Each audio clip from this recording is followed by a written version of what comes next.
Hello students, welcome to ICT virtual classroom. I am your English mentor Rohit. हम पढ़ रहे थे क्लास 8 की इंग्लिश। लास्ट क्लास में हमने पोम का एक्सप्लेनेशन देखा था, जो कि थी हमारी अ कंक्रीट एग्जाम्पल। ठीक है, यहाँ पर हमने देखा था कैसे बहुत सारे स्टोन्स के साथ, पेबल्स के साथ एक गार्डन था, डेकोरेट किया हुआ था। तो यहाँ पर डिफरेंट व्यू पॉइंट हमने देखे थे। ठीक है, डिफरेंट व्यू पॉइंट क्या है, किसी पर्सन को वो क्या है, पत्थरों का बगीचा यानी स्टोन का गार्डन, पेबल्स का गार्डन लग सकता है। बट वहीं पर जिन्होंने लगाया है उनके लिए क्या है, वो एक बहुत ही प्यारा सा गार्डन है। हमारे डिफरेंट व्यूज हो सकते हैं एक ही चीज पर, ये हमें बताता है। ठीक है, उसी के अब हमने पोम का एक्सप्लेनेशन देख लिया था। अब हम उसके क्वेश्चन आंसर्स डिस्कस करेंगे। ठीक है, चलिए देखते हैं क्वेश्चन आंसर्स को। ये हम डिस्कस कर चुके थे, एक्टिविटीज हमारी जो थी। ठीक है, अब हम आते हैं क्वेश्चन आंसर्स पर। पहला क्वेश्चन है, complete the following summary with exact words from the poem. One example has been done for you. Share your answers with your classmates and teachers. अब यहाँ पर क्या है, जो पोम में हमें वर्ड्स गिवन है, ठीक है, पोम के एग्जैक्ट वर्ड से हमें फिल करना है एक्सट्रैक्ट को, और एक एग्जाम्पल हमारे लिए सॉल्व है, उसी तरीके से हमने बाकी सॉल्व करने हैं। ठीक है, चलिए देखेंगे आगे।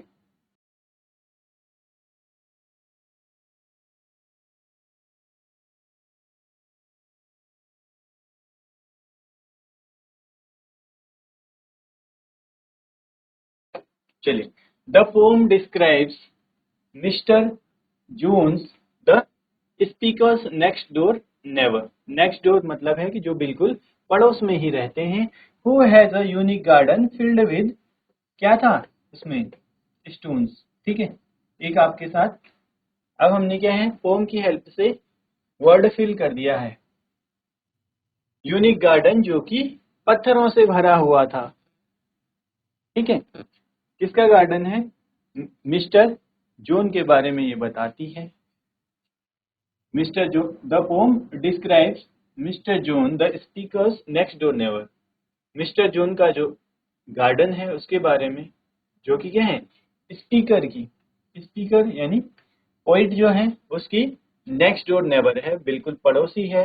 Who has a unique garden, जिनके पास क्या था, एक बिल्कुल अलग तरीके का, यूनिक होता है डिफरेंट, ठीक है, बाकी से अलग। फिल्ड विद स्टोन्स, जो कि क्या है, पत्थरों से भरा हुआ था, स्टोन से भरा हुआ था।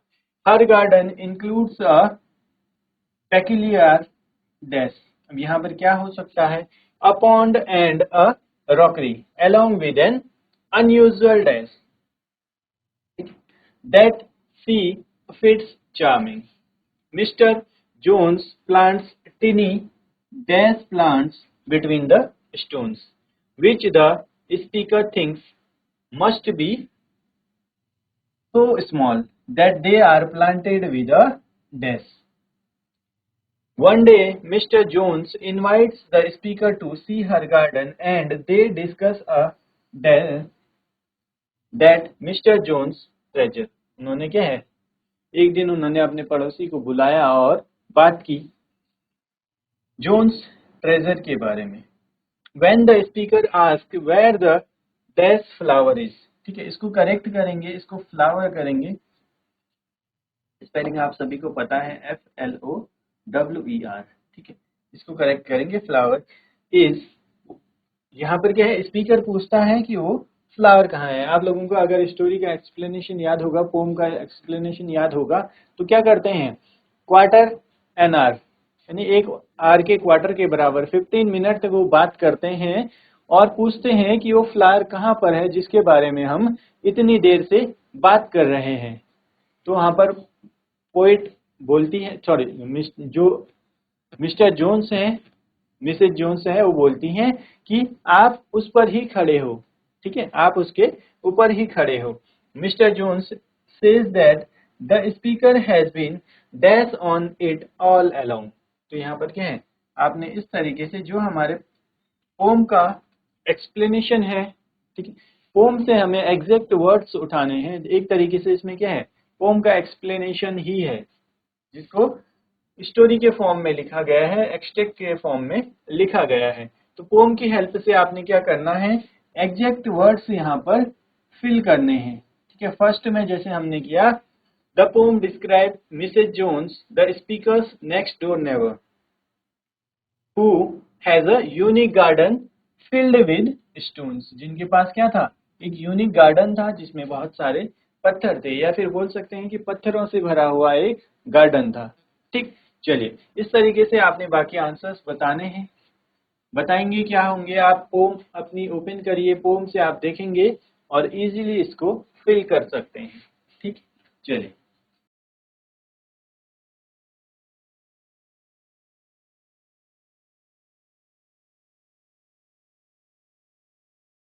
चलिए आंसर्स देखेंगे।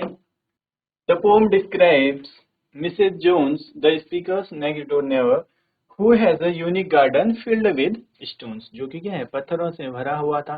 हर गार्डन includes a peculiar, उनके गार्डन में क्या था, एक peculiar पाथ था जो कि पेबल से मिलकर बना है। ठीक है, a pond, एक तालाब,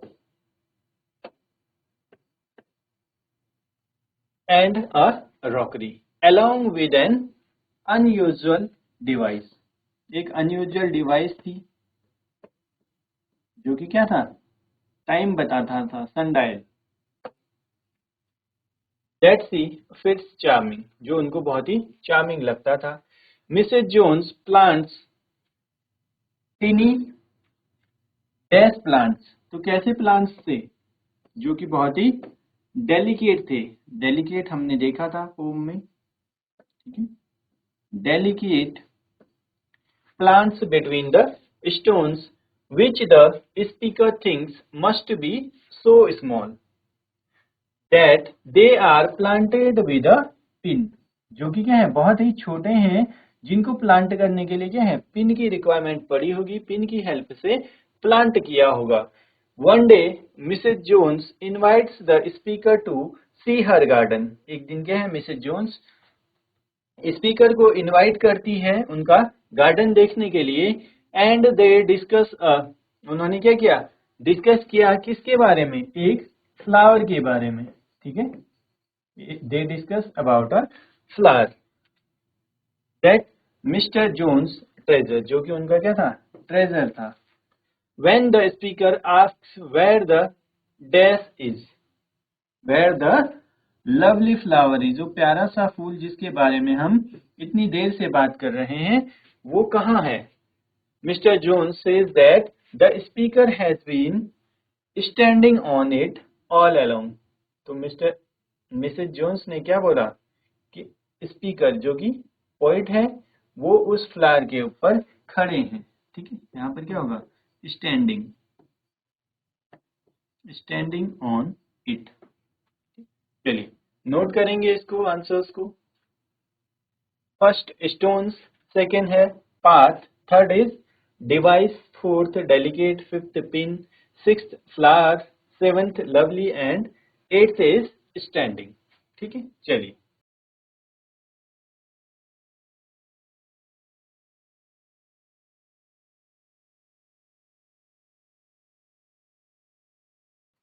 चलिए आगे बढ़ते हैं। नेक्स्ट क्वेश्चन हम देखेंगे। Select the correct option to fill in the blanks for the following sentences. The tone of the poem is, poem का टोन कैसा था।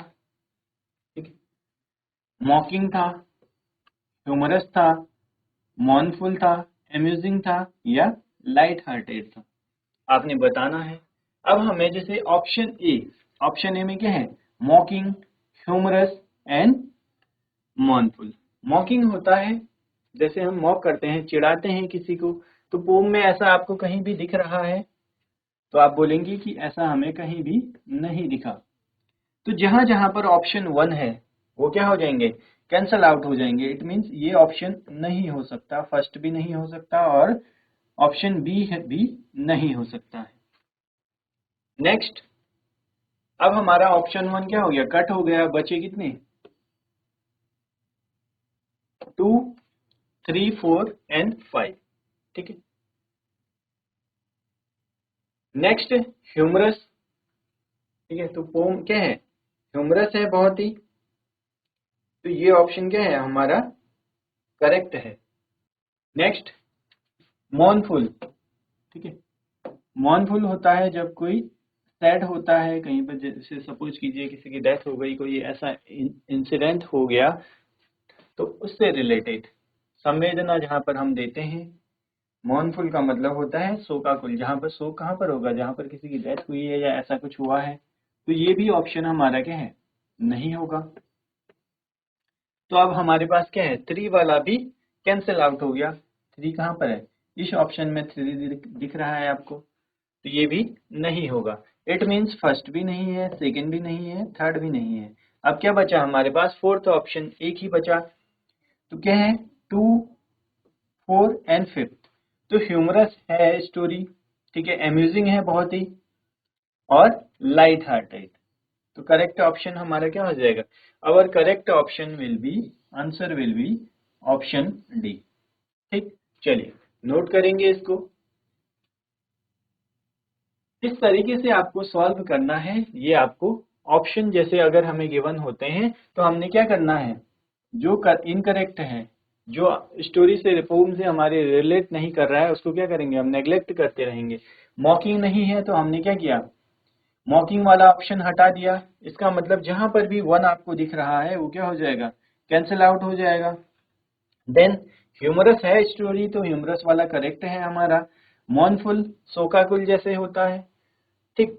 तो थर्ड ऑप्शन नहीं है, तो थर्ड वाला भी क्या है, कैंसिल आउट हो गया। इट मीन्स फर्स्ट ऑप्शन पूरा कैंसिल आउट हो जाएगा, थर्ड ऑप्शन भी कैंसिल आउट हो जाएगा, क्योंकि यहाँ पर क्या है, थर्ड ऑप्शन गिवन है। देन बचा क्या हमारे पास, ऑप्शन डी बचा, that will be correct answer. ठीक, चलिए कभी भी हमारे पास इस तरीके के अगर ऑप्शन आते हैं तो आप नेग्लेक्ट करके ज्यादा इजीली सॉल्व कर सकते हैं। उससे क्या होगा, हमारा क्वेश्चन क्या है, सॉल्व करना आसान हो जाएगा। ठीक है, चलिए नोट करेंगे।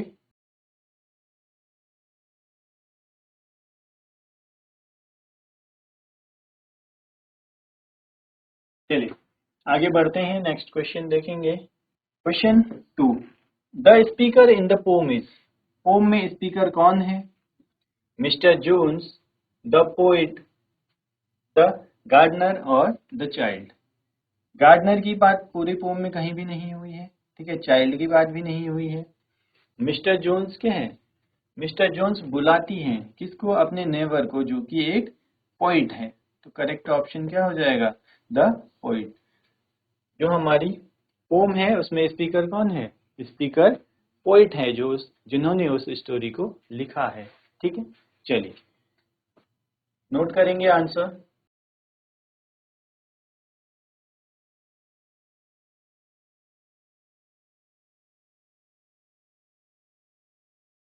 चलिए नोट कर लिया होगा आपने, करेक्ट ऑप्शन क्या है हमारा, ऑप्शन नंबर 2।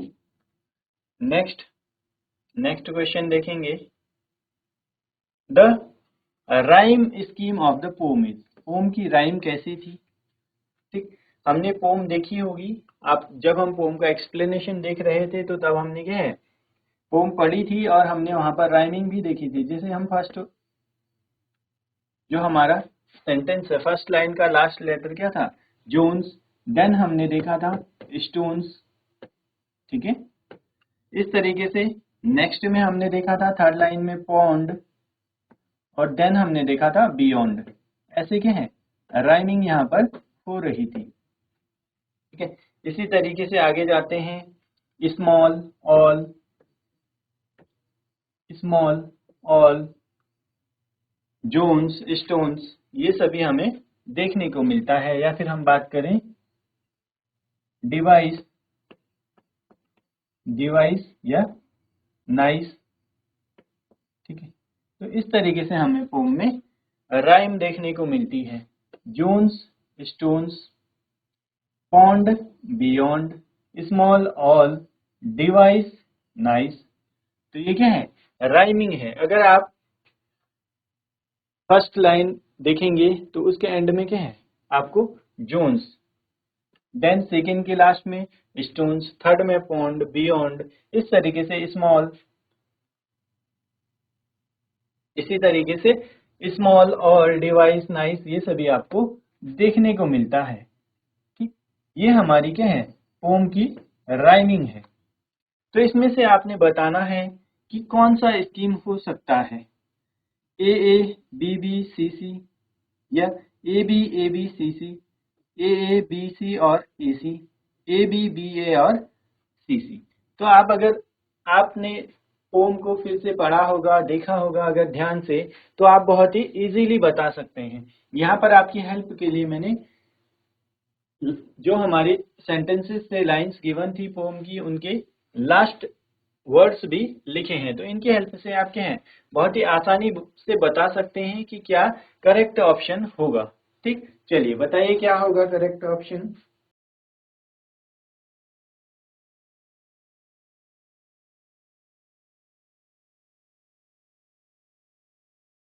राइमिंग आपने क्या देखना है, राइमिंग में आपने देखना है कि जो हमारा फर्स्ट, अगर ये होता कि फर्स्ट लाइन का, ठीक है, थर्ड लाइन से मैच होता, तो हमारा क्या बनता, वहां पर ए बी।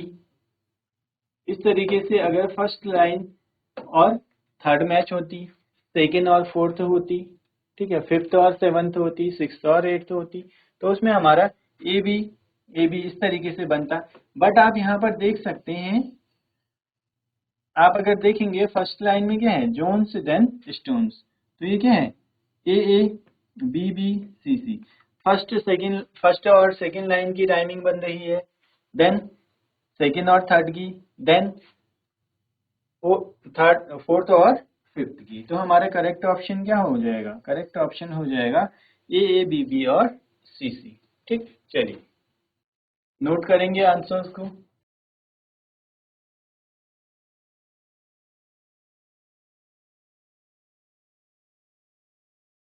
चलिए नोट कर लिया होगा आप सभी ने। बढ़ते हैं नेक्स्ट क्वेश्चन की तरफ।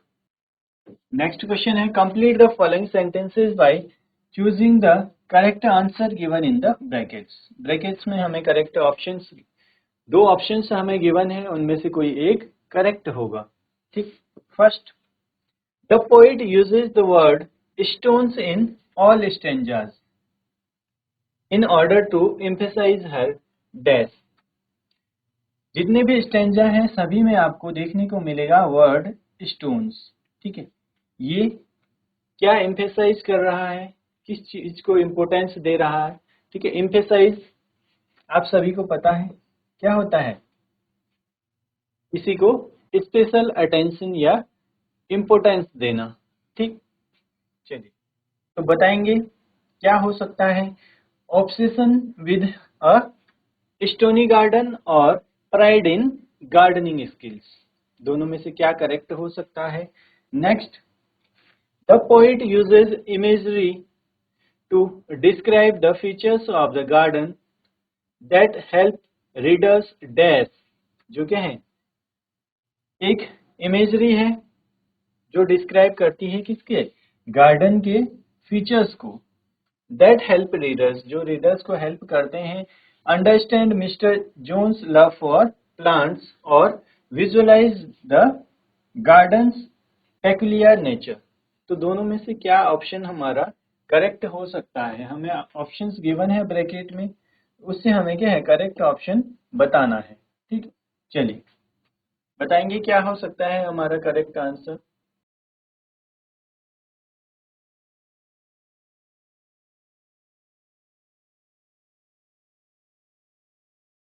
ब्रैकेट में आप देखेंगे there are two options and one is correct. यहाँ पर आप देख सकते हैं हमें ऑप्शंस गिवन है। चलिए आंसर्स बताने हैं आपने। The poet uses the word stones, poet ने क्या है स्टोन्स वर्ड को यूज किया है सारे स्टेंजाज में, in order to emphasise her, emphasise है किसे, इम्पोर्टेंस देने के लिए, स्पेशल अटेंशन या हम बोले इम्पोर्टेंस देने के लिए। ठीक है, तो करेक्ट आंसर क्या होगा? Obsession with a stony garden. जब स्टोन्स रिपीट हो रहा है तो इसका मतलब क्या है? स्टोन्स को स्पेशल अटेंशन दिया जा रहा है, इंपोर्टेंस दिया जा रहा है। Correct option will B obsession with a stony garden. उनका जो ऑब्सेशन है स्टोनी गार्डन को, पत्थर के गार्डन का।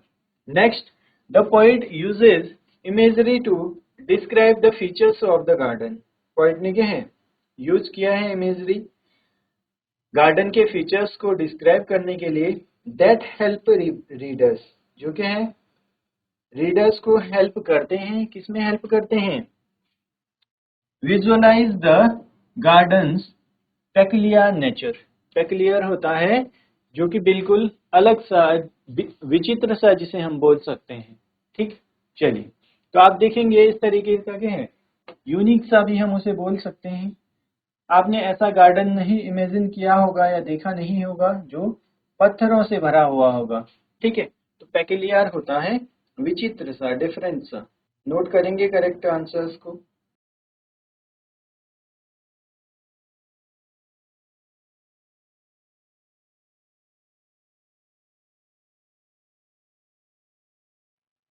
चलिए आगे बढ़ते हैं। नेक्स्ट है pick examples of alliteration from the poem. Alliteration क्या होता है? आपने पढ़ा होगा एलिट्रेशन, सिमिली, मेटाफर, ये क्या है? ये फिगर ऑफ स्पीच है। अगर आप लोगों ने हिंदी हिंदी व्याकरण अगर पढ़ा होगा, वहां भी आपने अलंकार पढ़े होंगे। ठीक है, इंग्लिश ग्रामर में हमारे क्या होते हैं? Figure of speech. लिटरेचर में या फिर पोइट्री जितनी भी हमारी, वहां पर यूज होता है। एलिट्रेशन होता है जहां पर कोई वर्ड रिपीट हो रहा हो।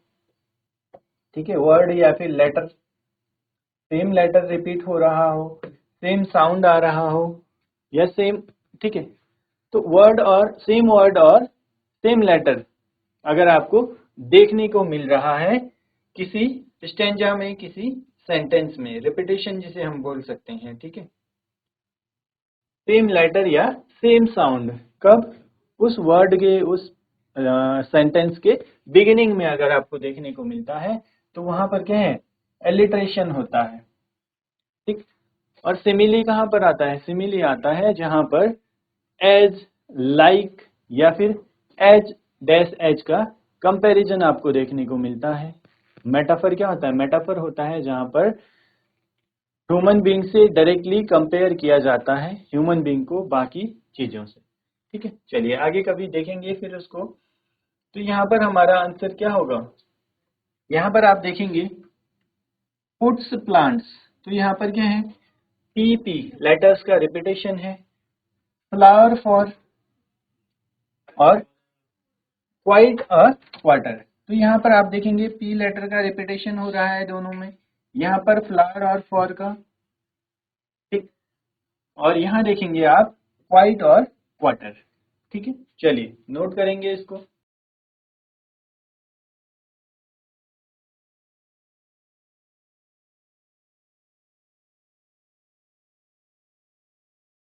चलिए स्टूडेंट्स, यहाँ तक आप सभी को क्लियर होगा। हमने जो क्वेश्चन आंसर्स डिस्कस किए हैं इनको आप लोग घर पर भी पढ़िए, रिवाइज कीजिए। मिलते हैं आप सभी को नेक्स्ट क्लास में। Till then take care and have a great day.